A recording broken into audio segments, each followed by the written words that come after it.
A short time ago, the United States military began major combat operations in Iran. Our objective is to defend the American people by eliminating imminent threats from the Iranian regime.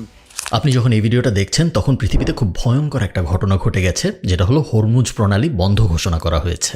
পৃথিবীর সবচেয়ে গুরুত্বপূর্ণ প্রণালী হলো Hormuz প্রণালী, এবং no matter আপনি ঢাকায় থাকেন নাকি দিল্লিতে থাকেন নাকি আমেরিকা থাকেন নাকি ইউরোপে থাকেন, হরমুজ প্রণালী বন্ধের কারণে আপনার জীবন পার্সোনালি এফেক্টেড হবে। আপনারা জানেন ফেব্রুয়ারির 28 তারিখে আমেরিকা এবং ইসরায়েল মিলে ইরানের উপরে অ্যাটাক করে। এই অ্যাটাকে ইরানের সুপ্রিম লিডারকে খুন করা হয়, এবং এই অ্যাটাকের মাত্র কয়েক ঘন্টার মধ্যে Iran's revolutionary guard corporation IRGC ওরা রিটেলিয়েশন করে।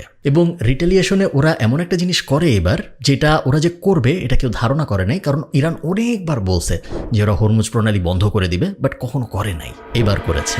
মাত্র 21 মাইলের এই যে হরমুজ প্রণালী, এই জিনিস এত পাওয়ারফুল কেন? আজকে আমরা কথা বলবো হরমুজ প্রণালী বন্ধ করলে আসলে কি হয়, আপনি কিভাবে পার্সোনালি এফেক্টেড হবেন হরমুজ প্রণালী বন্ধ করার কারণে, এবং বাংলাদেশের জন্য সামনে কেন বিপদ আসতে পারে। চলেন শুরু করা যাক।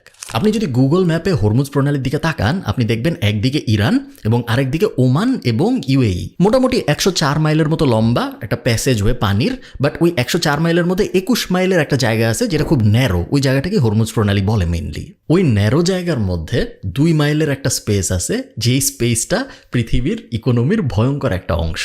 ওই 2 মাইল দিয়ে প্রত্যেক দিন 20 মিলিয়ন ব্যারেল ক্রুড অয়েল যায়। পৃথিবীতে যত ন্যাচারাল গ্যাস আছে তার 5 ভাগের 1 ভাগ ওই 2 মাইল চিপাটা দিয়ে যায়। পৃথিবীতে যত তেল আছে তার 27% ওই চিপাটা দিয়ে যায়। 2018 সালে একটা হিসাব করা হয়েছিল, যেখানে দেখা গিয়েছিল যে হরমুজ প্রণালী দিয়ে প্রত্যেক দিন প্রায় $1.5 বিলিয়ন সমপরিমাণ এই অয়েল, গ্যাস, এই টাইপ জিনিসপত্র যায়। এটা 2018 সালের রিসার্চ। আজকে তো 2026 সাল, অনেক দিন পরে, এবং এখন এই নাম্বারটা কেউ জানে না, বাট ধারণা করা হচ্ছে 3 থেকে 4 বিলিয়ন পার ডে। এখন আপনাকে আমি একটু বুঝাই হরমুজ প্রণালী বন্ধ করলে মেইনলি কার ক্ষতি হয়। প্রথমেই আপনি বুঝতেই পারতেছেন যে যারা তেল বিক্রি করে তারা এখন আর তেল পরিবহন করতে পারবে না, কারণ তেল পরিবহন তো ওটার ভিতর দিয়ে নিয়ে যেতে হইতো। সো যারা তেলের উপর নির্ভরশীল ইকোনমি যে দেশগুলো, সেই দেশগুলোর ক্ষতি হয়। সৌদি আরব, ইরাক, কুয়েত, কাতার এবং ফাইনালি ইরানের নিজেরও ভয়ঙ্কর ক্ষতি হবে। আসলে আমি একটু ম্যাপটা দেখাই আপনাদের, তাহলে আপনি একদম ক্লিয়ার বুঝতে পারবেন হরমুজ প্রণালী কেন এত গুরুত্বপূর্ণ। আচ্ছা, আমরা একটু গুগল ম্যাপটা দেখি। এইটা হলো ইরান, আমি একটু জুম আউট করি তাহলে বুঝতে সুবিধা হবে। এটা হলো ইরান, এবং এই পাশে আছে বাহরাইন, কাতার, ঠিক আছে, এবং কুয়েত। এই যে জিনিসটা বের হয়েছে, এটাকেই বলা হচ্ছে হরমুজ প্রণালী। এখন হরমুজ প্রণালী গুরুত্বপূর্ণ কেন, এটা বোঝার জন্য আপনার একটু জুম আউট করতে হবে। বাট আগে একটু মাথায় রেখেন, মনে করেন আপনি কুয়েতের অথবা আপনি ইরাকের অথবা আপনি বাহরাইনের অথবা আপনি কাতারের, আপনি মাত্র তেল বা গ্যাস প্রডিউস করছেন। এখন আপনি এই তেল বা গ্যাস পুরো দুনিয়ায় নিতে চান। ধরেন আপনি কাতার, আপনি নিতে চান। এখন আপনি কিভাবে নেবেন? এতদিন পর্যন্ত এই যে এখান থেকে জাহাজে যাইতেন এবং তারপর জাহাজ দিয়ে এখান থেকে বাইর করে নিয়ে আসতেন। এই প্রণালীটা যদি আমি বন্ধ করে দিই, তাহলে আপনার উপায় কি? আমি যদি জুম আউট করি, আপনি বুঝবেন আপনার আসলে আর কোনো উপায় নেই। কারণ দেখেন, এদিক দিয়ে কিন্তু বের হওয়া যায় না, এখানে সব আটকানো, এগুলো সব আটকানো। এখানে কিন্তু ল্যান্ড আছে মাঝখানে, যে আমি যদি একটু জুম ইন করি, এগুলো সব ল্যান্ড দিয়ে আটকানো। সো জুম আউট করলে আপনি দেখবেন এই হরমুজ প্রণালীটা যদি বন্ধ করে দেওয়া হয়, তাইলে এই পুরা গালফের দেশগুলার তেল, গ্যাস এগুলো বাইর করার আসলে কোনো উপায় নাই। কারণ এখন একমাত্র উপায় হলো ওর বের করে পুরা এখান থেকে তো বাইর করতে পারবে না। সো রোডে করে পুরা ওই পাশে নিতে হবে, এবং তারপর ওই দিক থেকে মেডিটেরিয়ান সি দিয়ে বাইর করতে হবে, যেটা সম্ভব না। এবং এই টাইপ কাজকর্ম কখনোই করা যায় না, প্লেনে করেও আপনি তেল গ্যাস নিতে পারবেন না। সো এটা এমন একটা প্রবলেম, যেই প্রবলেমের কোনো অল্টারনেটিভ সলিউশন নাই। ছোটোখাটো কিছু গ্যাস নেটওয়ার্ক আছে, বাট ওইটা দিয়ে ধরেন দিনে 1 মিলিয়ন ব্যারেলও যায় না। সো মোট কথা হলো কোনো সলিউশন আসলে নাই। আচ্ছা, আমরা একটু পিছনে আসি এবং আমরা বোঝার চেষ্টা করি পুরো ব্যাপারটা হলো কি জন্য। আপনারা জানেন 2024 সালে ইসরায়েল এবং ইরানের মধ্যে ফার্স্টবারের মতো মিলিটারি স্ট্রাইক এক্সচেঞ্জ হয়। 2025 সালে তো 12 দিনের একটা যুদ্ধ হয়, যে যুদ্ধটা নিয়ে আমার আলাদা ভিডিওই আছে। এবং ওই যে 12 দিনের যুদ্ধটা হয়, ওই যুদ্ধটাই কিন্তু আমেরিকা B2 বম্বার এনে ওই যে ইরানের তথাকথিত নিউক্লিয়ার স্থাপনা ধ্বংসের জন্য অভিযান চালাইছিল। আপনারা জানেন নাকি জানি না, গত 2-3 সপ্তাহে আমেরিকা ভয়ঙ্কর কিছু কাজ করছিল, যা হলো ওদের যত পাওয়ারফুল রণতরী টাইপ জিনিসপত্র আছে সব কিছু ওরা মিডল ইস্টে নিয়ে আসতেছিল। 2003-এ ইরাকে যখন ইনভেশন করে আমেরিকা, তারপরে এইরকম পাওয়ারফুল মুভমেন্ট আমেরিকার দেখায় নাই। আপনারা জানেন যে একটা ওই যে রণতরী আছে USS আব্রাহাম লিঙ্কন বলে, ওইটা আসছে। তারপর জেরাল্ড ফোর্ড নামে আরেকটা রণতরী আছে, ওইটা আসছে। এই রণতরীগুলা এত বড়, রণতরী মানে হলো অনেক বড় জাহাজ। এই জাহাজগুলো এত বড় যে এক একটা জাহাজের উপরে 150-র বেশি প্লেনই থাকতে পারে, ফাইটার জেট। যাই হোক, ফেব্রুয়ারির 28 তারিখে একই সাথে আমেরিকা এবং ইসরায়েল ইরানের উপরে অ্যাটাক চালায়। সবসময়ের মতো এইবারও ওরা বলছিল যে অ্যাটাকের উদ্দেশ্য হলো ইরানের সিনিয়র লিডারশিপ, ইরানের নিউক্লিয়ার ফ্যাসিলিটি, ইরানের মিলিটারি লিডার্স এবং ইরানের মিলিটারি স্থাপনা, এই টাইপ জিনিসপত্রগুলো ধ্বংস করা। বাট আসলে অত বাজ বিচার করে ধ্বংস করে নাই, মোটামুটিভাবে কার্পেট বম্বিং করা হয়েছে ইরানে, এবং ইরানের যতগুলো মেজর সিটি আছে সবকটা অনেক ধসায় দেওয়া হয়েছে। আপনারা টুইটার, যেটা এখন এক্স বলা হয়, ওখানে গেলে দেখতে পারবেন যে ভয়ঙ্কর অবস্থা। ইরানে কিন্তু অনেকদিন ধরে প্রোটেস্ট চলতেছে, ইকোনমির অবস্থা খারাপ, ওদের যে সুপ্রিম লিডার তার বিরুদ্ধে জনরোষ সৃষ্টি হচ্ছিল, অনেকদিন ধরে প্রোটেস্ট চলতেছিল। প্রোটেস্টের কারণে ইন্টারনেট অলরেডি লিমিটেড, এবং এই কারণে ইরানের কি পরিমাণ ক্ষয়ক্ষতি হয়েছে এটা আমরা এখনো বুঝতে পারতেছি না। যা বুঝতেছি সোশ্যাল মিডিয়ার ভিডিও দেখে তার কোনটুক আসল কোনটুক এআই এখনো প্রেডিক্ট করা কঠিন। ডোনাল্ড ট্রাম্প 8 মিনিটের একটা ভাষণ দিয়েছে, এবং এই ভাষণের ভিতরে উনি বলেছে, অ্যাটাক শুরু করার পরে ভাষণ দিয়েছে, এবং ভাষণ উনি বলছে যে আমাদের এই অ্যাটাকের উদ্দেশ্য হলো ইরানে রেজিম চেঞ্জ করা। ইরানে যে রেড ক্রস আছে তারা একটা রিপোর্ট দিয়েছে গতকাল, এবং তারা বলছে যে 200 জন মারা গেছে প্রথম দিনের স্ট্রাইকে, এবং টিপিক্যাল ইসরায়েল যা করে তাই করছে।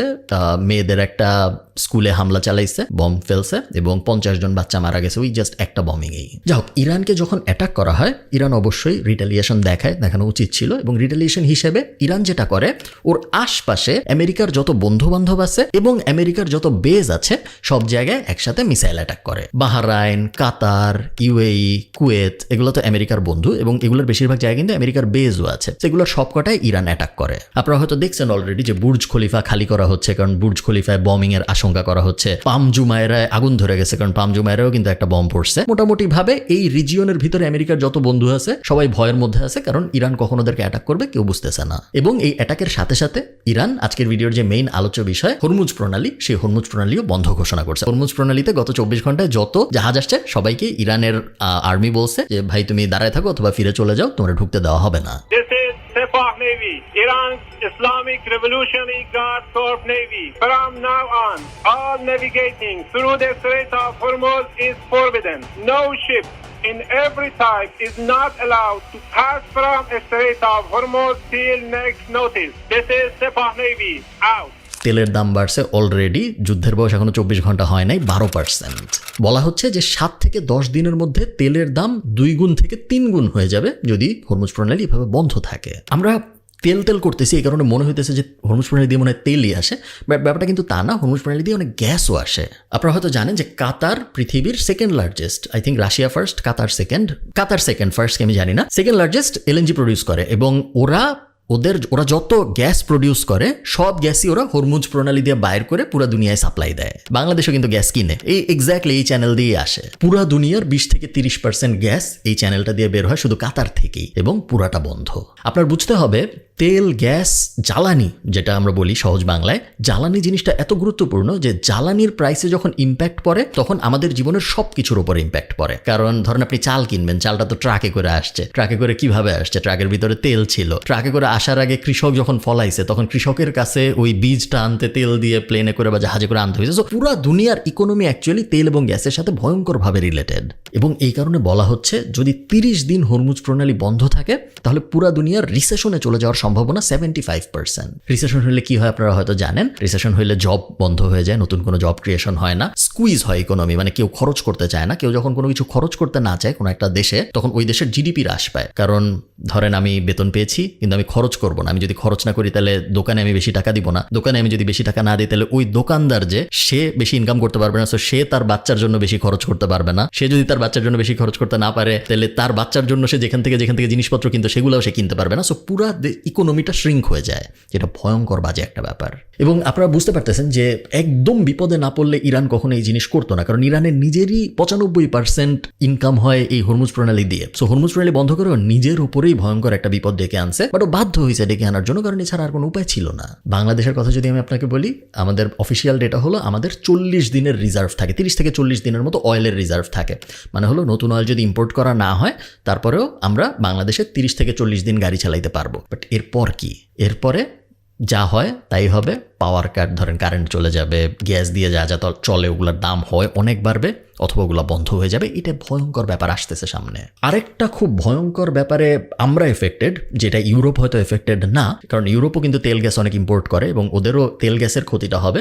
বাট আরেকটা ভয়ঙ্কর ক্ষতি বাংলাদেশের হবে, যেটা অন্য কারো হবে না, সেটা হলো রেমিটেন্সের ক্ষতি। আপনারা জানেন যে 10 মিলিয়নের বেশি বাংলাদেশি 22 বিলিয়নের বেশি রেমিটেন্স পাঠায় জাস্ট এই গালফের দেশগুলোর থেকে। সামনে ঈদ আসতেছে, তারপরে আরেকটা ঈদ আসতেছে এবং ঈদের সময় রেমিটেন্স আরও বাড়ে। যখন এই রিজিয়নটার ভিতরে যুদ্ধ লাগে তখন কি হয়, তখন মানুষ সবচেয়ে আগে কনস্ট্রাকশন, মানে এমন এমন জিনিস যেগুলো এখনো পুরোপুরি হয় না এবং আপাতত না হলেও হয় 1 বছর পরে শুরু করলেও হয়, সো কনস্ট্রাকশন, রোড ওয়ার্ক, তারপরে এই টাইপ ক্লিনিং এই টাইপ জিনিসপত্র আগে বন্ধ করে দেয়। এবং আনফর্চুনেটলি আমাদের সবচেয়ে বড় লেবার ফোর্স এই কাজগুলোই করে, এবং এগুলো যখন বন্ধ করে দেওয়া হবে আমাদের রেমিটেন্সে ভয়ঙ্কর এফেক্ট আসতে পারে বলে সবাই সন্দেহ করতেছে। এখন আমরা সবাই ওয়েট করতেছি বোঝার জন্য যে এটা কি টেম্পোরারি নাকি, কারণ ইরান নিজেও এটা অনির্দিষ্টকাল চালাতে চাবে না, কারণ ওদের নিজেদেরও অনেক ক্ষতি হচ্ছে। অ্যাট দ্য সেম টাইম ইরানের নতুন সুপ্রিম লিডার কে হবে এটা এখনো আমি যখন এই ভিডিও রেকর্ড করতেছি আমি জানি না, এখন অ্যানাউন্স হয় নাই। সে কি প্রো আমেরিকা হবে, যেটা আমেরিকার মনে মনে খায়েশ, নাকি সে অ্যাকচুয়ালি একটা উত্তরসূরি হবে ইরানের যে আগের সুপ্রিম লিডার ছিল তার, এটার উপরেও অনেক কিছু ডিপেন্ড করে। যদি আমেরিকার পছন্দের কেউ হয় তাহলে হরমুজ প্রণালী খুব সহজেই আবার খুলে যাবে। যদি অ্যাকচুয়াল সাকসেসর হয়, অ্যাকচুয়াল উত্তরসূরি হয় আগের জনের, তাহলে হয়তো হরমুজ প্রণালী খুলবে না, ওরা প্রতিশোধ নেওয়ার চেষ্টা করবে এবং তারপর খুলবে। অলরেডি আইআরজিসি বলছে যে আমরা দোজক পর্যন্ত যাইতে রাজি এর প্রতিশোধ নেওয়ার জন্য, এবং জায়নিস্টদের এবং আমেরিকাকে এবং আমেরিকার বন্ধুদের সাথে আমরা যা যা করা দরকার তাই করব প্রতিশোধ। কারণ আপনারা বুঝতে পারতেছেন না যে বিষয়টা কত, এই জিনিসটা এত ডাইনামিক, যেটা আজকে যদি আমরা হরমুজ প্রণালী নিয়ে আলাপ করতেছি এই কারণে আমরা অত ডিটেলে যাব না। বাট আয়াতুল্লাহ খোমেনি যে সে কিন্তু মানে গডের পরে second most religiously powerful figure ইরানের, আল্লাহকে মানে তারপর উনারে মানে, এই অবস্থা। সে তো শুধু মানে দেশের প্রধান না বাংলাদেশের মতো, সে একই সাথে রিলিজিয়াস হেডও, এই কারণে ওর বলা হয় সুপ্রিম লিডার। সো ওকে মেরে ফেলা হয়েছে, আবার এমন একটা সময় ওকে মেরে ফেলা হয়েছে যখন ইরানে 70 থেকে 80% মানুষ উনার বিরুদ্ধেই প্রোটেস্ট করতেছিল, খুশি ছিল না, কারণ অনেক বেশি অপারেশন ছিল, এই করতে দিব না, অনেকটা মানে অথরিটেরিয়ান রিজিম হইলে যা হয় ওই ব্যাপারটা ছিল। সো এত ইন্টারেস্টিং এবং এত অদ্ভুত একটা ক্যাচালের মধ্যে পুরো ব্যাপারটা পড়ছে যে কিছুই বোঝা যাচ্ছে না যে সামনে কি হবে। আমরা জাস্ট ওয়েট করতে পারি এবং দেখতে পারি। খুবই সতর্ক করে দিচ্ছি আমি আপনাদের, আপনারা যদি সময় টিভি, 71 টিভি ইত্যাদি দেখেন, আপনারা দেখবেন ইরান পাগলের মতো জিততেছে। আবার আপনি যখন প্রো ইসরায়েল টিভিগুলা দেখবেন, ধরেন ফক্স টিভি, ফক্স নেটওয়ার্ক ইত্যাদি, যেগুলো আর কি ট্রাম্পের অনেক সাপোর্টার, এরকম রাইট উইং মিডিয়া যখন আপনি দেখবেন, তখন আপনি আবার দেখবেন যে আমেরিকা এবং ইসরায়েল ফাটায় ফেলতেছে। দুটোর কোনোটাই পুরোপুরি সত্য না, বাট বেশিরভাগ সময় বাংলাদেশের গুলো কম সত্য। আপনার বেস্ট হবে যদি আপনি মিডল ইস্টের নেটওয়ার্কগুলো ফলো করতে পারেন। মিডল ইস্টের ভিতরেও অ্যাকচুয়ালি আবার আমেরিকার প্রো অনেক কিছু আছে। সো এই মুহূর্তে যাই আপনি দেখবেন চেষ্টা করবেন with a grain of salt, মানে যাই দেখবেন তাই বিশ্বাস না করে নেওয়া, কারণ অনেক ধরনের আজগুবি নিউজ এখন আসা শুরু হবে, অলরেডি আসতেছে। আমি দেখতেছি বাংলাদেশের চ্যানেলগুলো ঝাঁপায় পড়ছে আবল তাবল নিউজ পাবলিশ করার জন্য, এবং এই জিনিস সম্ভবত কন্টিনিউ হবে। ভালো থাকেন সবাই, সবার সাথে আমার কথা হবে পরের কোনো একটা ভিডিওতে। আমি জাস্ট কুইক একটা আপডেট ভিডিও বানাতে চেয়েছিলাম আপনাদেরকে একটু ইনফর্ম করার জন্য যে কি হচ্ছে। ভালো থাকেন, টাটা।